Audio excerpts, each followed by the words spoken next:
اللهم آمين.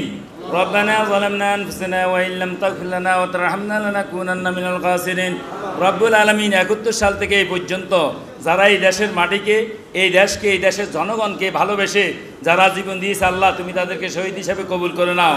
আল্লাহ যারা ভুলক্রমে আল্লাহ অন্যায়ভাবে জীবন দিয়েছে, তারা যদি ঈমান নিয়ে থাকে তাদেরকেও তুমি মাফ করে দাও। আল্লাহ যারা ঈমান নিয়ে যায় নাই তাদের জন্য তো আমরা দোয়া করতে পারি না। রাব্বুল আলামিন সেটা তোমার আদালতে ছেড়ে দিয়েছি। রাব্বুল আলামিন যারা আহত অবস্থা আছে তুমি তাদের সকলকে সুস্থতা দান করে দাও।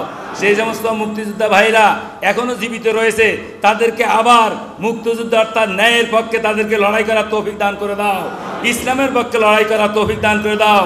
এই দেশের ঈমান, আমল এবং কোরআনের শাসন এই মাটিতে, এই ভূমিতে যেন প্রতিষ্ঠা হয়। রাব্বুল আলামিন সেই পথে সকলকে কাজ করার তৌফিক দান করে দাও।